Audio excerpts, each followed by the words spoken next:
A new study is questioning the accuracy of wearable fitness trackers. The Cleveland Clinic examined the Apple Watch, the Fitbit Charge, the Mio Fuse, and the Basis Peak. The study noted that heart rate readings could be off between 30 and 40 beats per minute. The Cleveland Clinic says that out of all the trackers, the Apple Watch is actually the most reliable. To actually go through all of this new information is CBS News medical contributor, Dr. Tara Narula. Thank you for joining us. Irina. I was so obsessed with my tracker. My father-in-law got me one for one Christmas. I want to ask you, this isn't just some random beauty magazine. It's JAMA Cardiology that actually did this study. Tell us about it. Right, so this was a study out of Cleveland Clinic, as you mentioned. They looked at 50 individuals with an average age of about 37. They asked them to wear EKG leads, which is standard, as well as a chest strap heart rate monitor, and then 2 different wrist heart rate monitors. They took their heart rate at rest and then on a treadmill and asked them to exercise at 3-minute intervals at differing speeds between 2 and 6 miles per hour.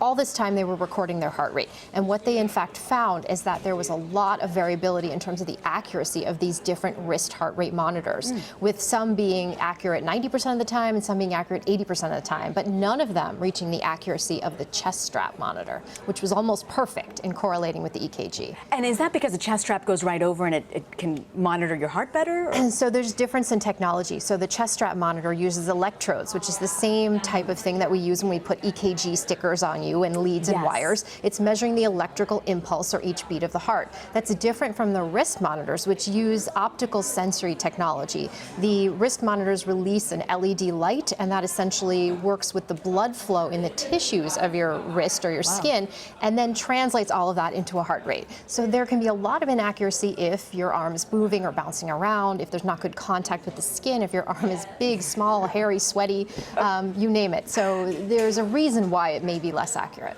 If you work with more intensity, do these fitness trackers track those people better than some of us who are a little bit slower? You would hope that they would work better when you're exercising, but in fact, they were pretty good when you were at rest in terms of, at least in this study. But the more that people exercise, the more they increase their activity, that's when we started to see problems with the heart rate detection of the wrist monitors. Why are people so obsessed with tracking their heart rate? I know. It is, this wearable industry is a billion-dollar industry. 1 out of 5 Americans has a wearable. And, you know, for most people, they don't necessarily need to know their heart rate, especially their resting heart rate.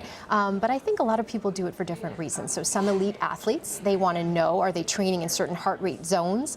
For other individuals, they want to know, am I reaching the intensity that I should be? You know, am I reaching that moderate intensity aerobic exercise? How is the effectiveness of my fitness regimen? So is my resting heart rate slowing down now that I've been exercising? Am I recovering my heart rate quicker now that I've been exercising? And then there's people who use it for safety, so cardiac patients or patients with health conditions who don't want to exceed a certain heart rate. Is there an old-fashioned way for those of us who don't want to use the technology to check your heart rate? So it's not perfect, but what we usually tell people is to take the number 220, subtract your age, and then essentially take 50 to 85% of that number. And that is sort of the goal that you want to reach. You ultimately would like to get up to the 85% range. But if you start out at 50% and work your way up to 85%, that's pretty good. You know, my mom's a nurse, Dr. Narula, and she gets so angry when I would use these heart rate things, and she goes, "You're pushing yourself too hard." Is there some sort of worry that if you're working off of inaccurate heart rating system that it could affect your health? For most people, it's not really a risky situation. But for patients who are cardiac patients who have certain conditions where they're told you want to keep your heart rate in a certain safe zone, then yes, being off by 20, 30 beats per minute could be a problem. If you think your heart rate's 100 and it's really 134, 140, that's an issue. Okay, well, I like the fact that they track your sleep, because I was working an overnight job at one point, and it was fun to track the sleep. But yes, which probably wasn't a lot. It wasn't a lot. It wasn't a lot. But you're saying this study didn't actually track the sleep. No, this was just focused on how good these monitors are at detecting heart rate. Okay, Dr. Tara Narula, thank you for joining us. Thank you.